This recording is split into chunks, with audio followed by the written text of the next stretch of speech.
அருட்பெருஞ்சோதி தனிப்பெருங்கருணை. என் அன்பு சார்ந்த ஜோதிட உறவுகளுக்கு வணக்கம்.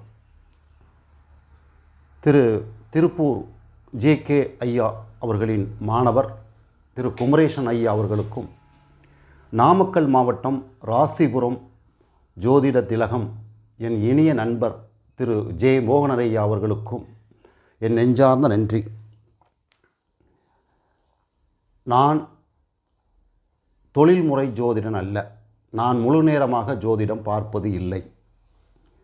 ஜோதிடத்தின் மேல் எனக்குள்ள ஆர்வம், அதனால் கிடைத்த அனுபவங்கள், அவற்றைத்தான் உங்களோடு நான் பகிர்ந்து வருகிறேன். நம்ம இன்றைக்கி பார்க்க போகிறது என்னென்னு கேட்டிங்கன்னா, ஜோதிடத்தில் பொருத்தம் பார்க்கும்போது சில ஜோதிடர்களுக்கு ஒரு தர்ம சங்கடமான சூழ்நிலைகள் எழுவது உண்டு. ஒருத்தர் 10 ஜாதகம் 15 ஜாதகத்தை கொண்டு வந்துடுவார். அதில் எதை தேர்வு செய்வது அப்படிங்கிற குழப்பம் நமக்கு ஏற்படும்.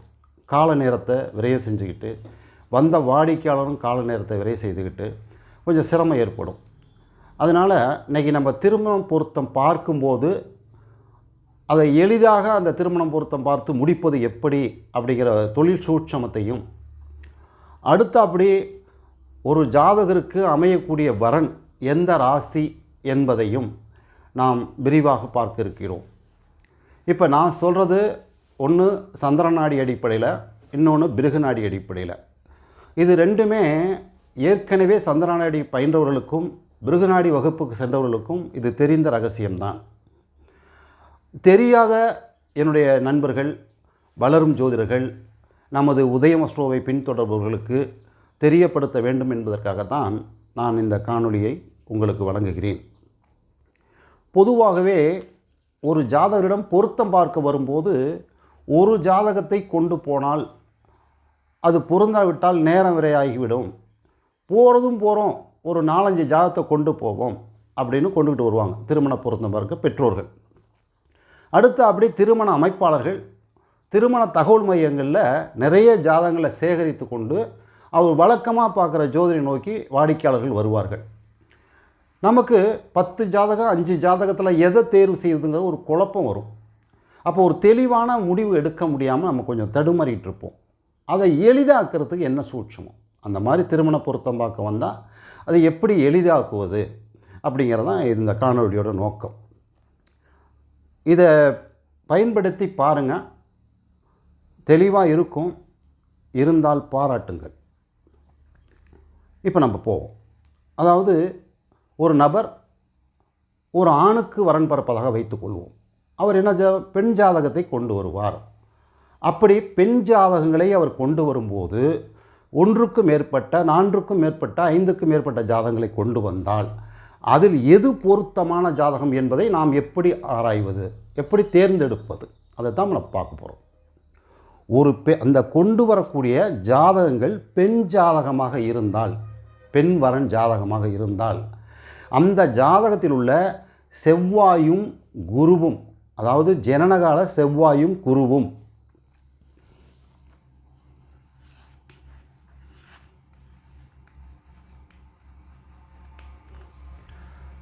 கொண்டு வரப்படுகின்ற ஜாதகங்கள் பெண் ஜாதகமாக இருந்தால், அந்த பெண் ஜாதகத்தில் உள்ள ஜனனகால குருவையும் செவ்வாயையும், 2 கிரகங்களையும், அல்லது குருவையோ செவ்வாயையோ ஏதேனும் அவற்றில் ஒன்றையோ அன்றைய கோச்சார சந்திரன் நாடி முறைப்படி, நாடி பார்வைப்படி தொடர்பு பெற்றால் அந்த ஜாதகம் பொருத்தம் பார்க்க எடுத்துக்கொள்ளலாம்.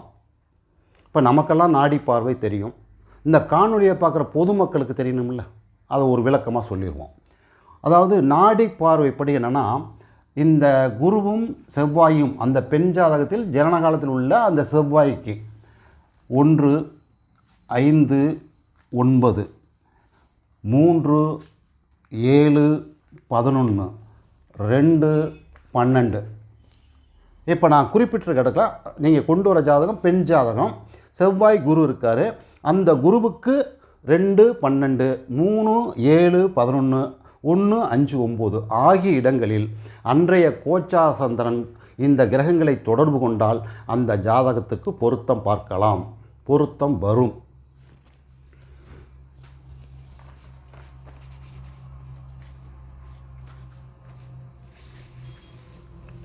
சரி, இப்போ பெண் ஜாதகத்துக்கு சொல்லிட்டோம்.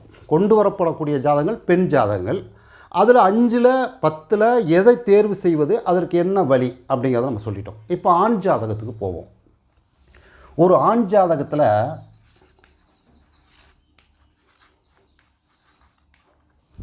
அதாவது ஒரு ஆண் ஜாதகத்தை கொண்டு வர்றாங்க. அந்த ஆண் ஜாதகத்தில் உள்ள குரு சுக்கிரன், அதாவது ஜனனகால குரு சுக்கிரனை நான் ஏற்கனவே சொன்னபடி நாடி முறைப்படி கோச்சார சந்திரன் தொடர்பு கொண்டால் அந்த ஜாதகங்களை பொருத்தம் போடுவதற்கு நாம் எடுத்துக்கொள்ளலாம். மற்றவற்றை வந்தவிடம் திருப்பி கொடுத்து விடலாம். அதற்கு நாம் பொருத்தம் பார்த்து பலன் சொன்னாவே கச்சிதமாக இருக்கும். நிச்சயமாக அது 100க்கு 100 சரியாகவும் வரும். சரி,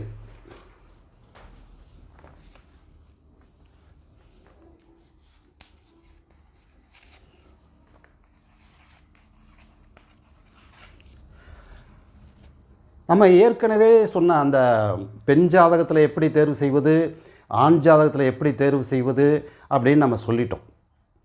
சில ஜாதகங்கள் நம்மகிட்ட வில்லங்கமாக வரும் பொருத்தம் பார்க்க. எப்படி வில்லங்கமாக வரும்னு கேட்டிங்கன்னா, அவங்க கொண்டு வர்ற ஆண் அல்லது பெண் ஜாதகம் எதுவாக இருந்தாலும் அந்த ஜாதகத்தில் ஜனனகால ராகு கேதுவை கோச்சார சந்திரன் தொடர்பு கொண்டால் அந்த ஜாதகம் வில்லங்கமான ஜாதகம். அப்படி கொண்டு வருகின்ற நபர்கள் வலுக்கட்டாயமாக இணைக்க விரும்புவார்கள் அந்த ஜாதகத்தை. அவர் ஏற்கனவே ஒரு இடத்துல ஜாதகம் பார்த்துருப்பார், பொருத்தம் சரியாக இருக்குதுன்னு சொல்லியிருப்பாங்க. நம்ம நாடி பார்வையில் பார்க்கும்போது பொருத்தம் இது சரியாக இருக்காதுன்னு நம்ம நினச்சிக்குவோம். ஆனால் அவர் திரும்ப திரும்ப பாருங்கள், நான் ஏற்கனவே பார்த்த இடத்துல அருமையாக பார்த்துருக்காங்க, நல்லா சொல்லியிருக்காங்க, நீங்கள் இன்னொரு தடவை பாருங்கள் அப்படின்னு சொல்லும்போது அந்த கொண்டு வருகின்ற நபர் நம்மை வலுக்கட்டாயப்படுத்துவார். அந்த மாதிரி ஜாதகங்களுக்கு நான் பொருத்தம் போடுவதை தவிர்ப்பது நல்லது. அப்படி ராகு கேதுவை அந்த கோச்சார சந்திரன் தொடர்பு கொண்டு இணைத்து விட்டால் அந்த ஜாதகம் வில்லங்கத்தில் தான் போய் முடியும். அது எதிர்மறையாக கருத்துக்களை கொடுத்துவிடும். அதனால் அந்த மாதிரி ஜாதகங்களுக்கு நம்ம எடுத்து சொல்லணும், ஐயா ராகு கேதுவை கோச்சார சந்திரன் தொடர்பு கொள்ளும்போது இப்படி பொருத்தம் போட்டால் அது கெட்ட பலனை கொடுத்து விடும், தீய விளைவுகளை ஏற்படுத்தி விடும், வேண்டாம் ஐயா என்று நம்ம எடுத்து சொல்லி அவரை அனுப்ப வேண்டும் பக்குவமாக. இப்போ நான் சொல்கிறது எல்லாமே ஜோதிட வகுப்புகளில் ஜோதிட அரங்கங்களில் நடத்தப்பட்டது. அதனால் இந்த கருத்தை நீங்கள் உள்வாங்கிக்கணும். ராகுவுக்கு கோச்சார சந்திரன் தொடர்பு கொண்டால் அந்த வரக்கூடிய ஜாதகத்தில் ஜனகாலத்தில் ராகுவை தொடர்பு கொண்டால் அதுக்கு பொருத்தம் போடக்கூடாது. அது தீய விளைவுகள் தான் தரும். ஏன்னா ரெண்டுமே பாம்புவை சந்திரன் தொடர்பு கொள்ளும்போது அது கெடுதல் தான் செய்யும். சரி,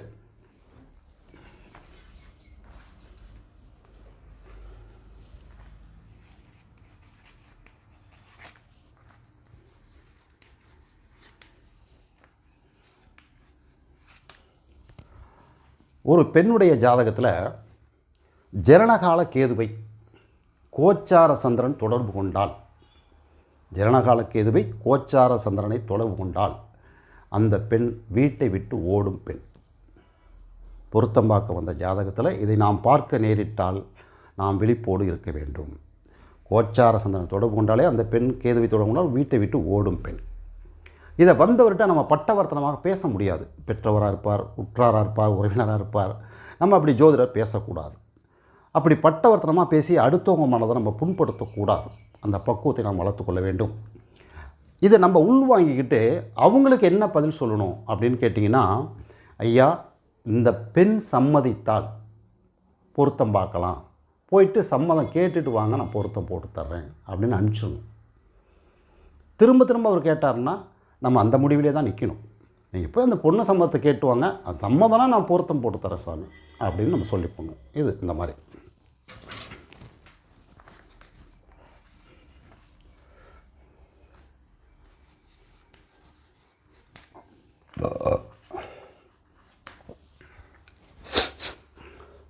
ஒருத்தர்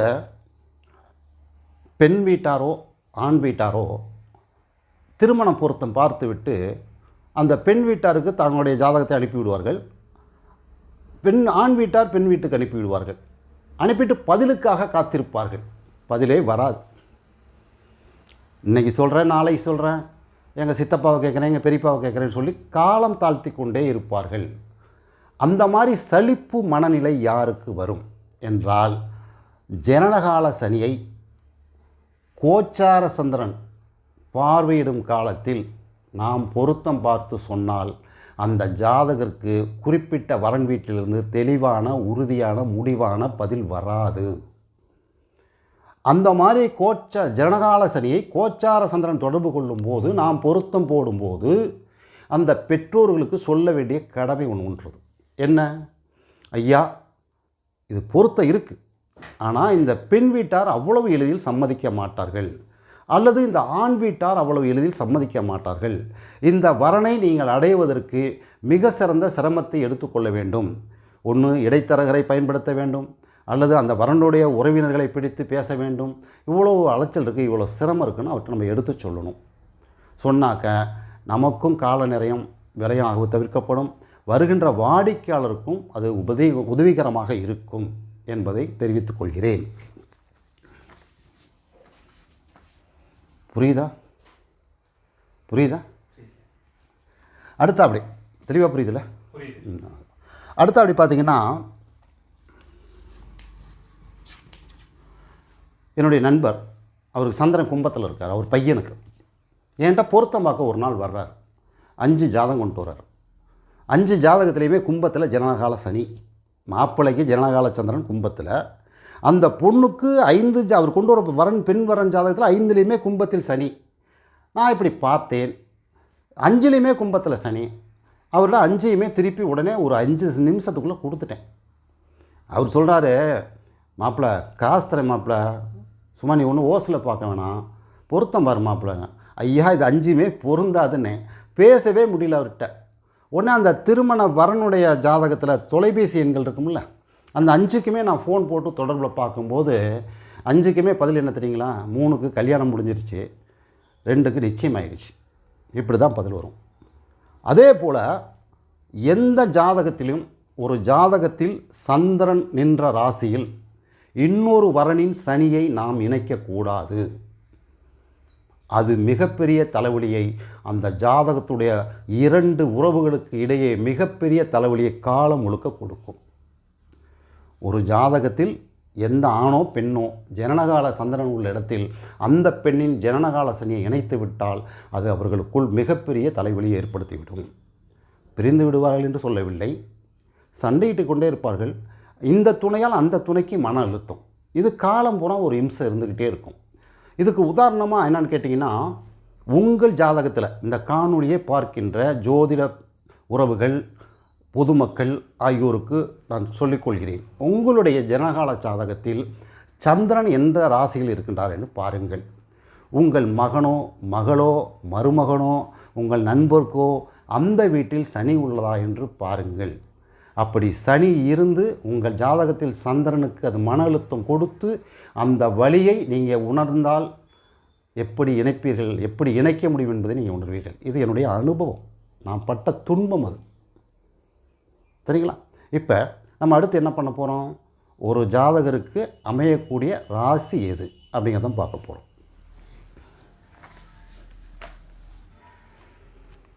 ஒரு ஆணாக இருந்தாலும் சரி பெண்ணாக இருந்தாலும் சரி, இது பிருகு நாடி முறையில் சொல்லித்தரப்பட்ட விதிகள். இது நிறைய பேருக்கு தெரியும். ஒரு ஆணாக இருந்தாலும் சரி பெண்ணாக இருந்தாலும் சரி, ஒரு பெண்ணுக்கு அமையக்கூடிய கணவனின் ராசி எது, ஒரு ஆணுக்கு அமையக்கூடிய மனைவின் ராசி எது அப்படின்னு ஒரு விதி.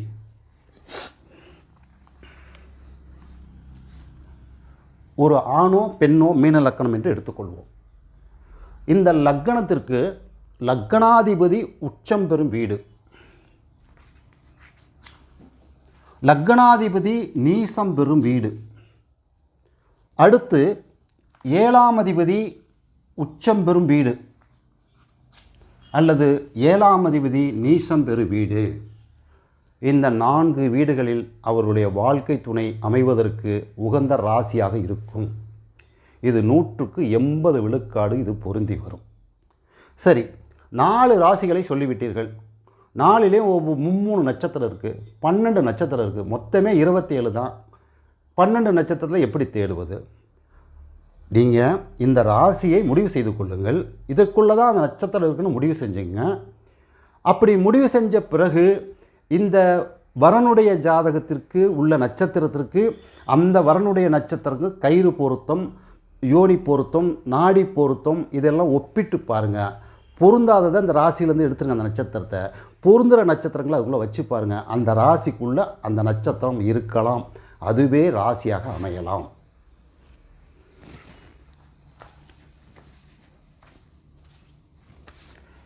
அடுத்து அப்படி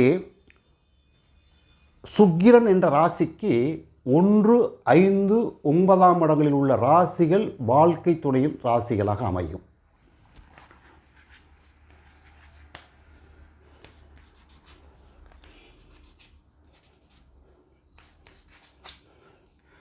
எந்த ஜாதகத்திலும் இது ஆணுக்கு பார்க்கலாம். சுக்கிரனுக்கு 1, 5, 9 ராசிகளில் உள்ள நட்சத்திரங்கள் அமையும். அந்த ராசிகளும் அமையத்துக்கு வாய்ப்பு இருக்குது. இப்போ நான் ஏற்கனவே சொன்னேன், நீங்கள் லக்னாதிபதி உச்சம் பெறும் ராசி, நீசம் பெறும் ராசி, 7ஆம் அதிபதி உச்சம் பெறும் ராசி, நீசம் பெறும் ராசி, அதில் உள்ள நட்சத்திரங்கள் எதை ஒன்று தேர்வு செய்யலாம். அதை பொருத்தம் பார்க்கும்போது கழிச்சிட்டு நீங்கள் மீதி எடுத்து பார்த்தீங்கன்னா 12 நட்சத்திரம் வராது, பெரும்பாலும் வராது. அதே மாதிரி நீங்கள் இந்த சுக்கிரன் என்ற ராசிக்கு 1, 5, 9 அந்த வீடுகள் ஒரு நட்சத்திரத்தை நீங்கள் தேர்வு செஞ்சிட்டிங்கன்னா, இந்த நட்சத்திரத்தை தேர்வு செய்து அந்த முறையிலையும் நட்சத்திரத்தை தேர்வு செய்து அதில் பொருத்தமான நட்சத்திரத்துக்கு என்ன எழுத்து பெயரெழுத்து வருகிறதோ அந்த எழுத்துக்களெல்லாம் இணைத்து ஒரு 4 எழுத்துக்களை நாம் குறிப்பிடலாம். வருகின்ற வாடிக்கையாளரிடம் உங்களுக்கு 4 எழுத்தில் ABCK அல்லது VO இப்படி ஆங்கிலத்திலோ தமிழிலோ இந்த 4 எழுத்துக்களில் உங்களுக்கு மருமகன் மருமகள் அமைவார் என்று நாம் சொல்லலாம். அது ஏறத்தாழ அந்த முயற்சியை நீங்கள் தான் எடுக்க வேண்டும். எனக்கு அது பழகிவிட்டது. உங்களுக்கு ஒரு வழிமுறை அந்த மாதிரி அந்த உள்ள நட்சத்திரங்களை எழுத்துக்களை நாம் தேர்வு செய்து 4 எழுத்துக்களில் மனைவி அமையும் என்று சொல்லலாம். பெரும்பாலுமே அந்த மாதிரி நம்ம முயற்சிகளை தொடர்ந்து மேற்கொண்டு வரும்போது நமக்கு அதில் ஒரு பாடம், ஒரு அனுபவம் இருக்குது. அதாவது திறமையை நம்ம வளர்த்துக்கணும். புரியுதுங்களா? நான் இது வரைக்கும் சொல்லியது உங்களுக்கு பயனுள்ளதாக இருந்தால் கமெண்ட்ஸில் உங்களுடைய கருத்துக்களை சேருங்கள், லைக் பண்ணுங்கள். உங்களுக்கு தெரிந்த நண்பர்களுக்கு, வளரும் ஜோதிடர்களுக்கு இதை நீங்கள் பகிருங்கள். என்றென்றும் நன்றியுடன் உங்கள் உதயம் அஸ்ட்ரோ தமிழ் துரைசாமி.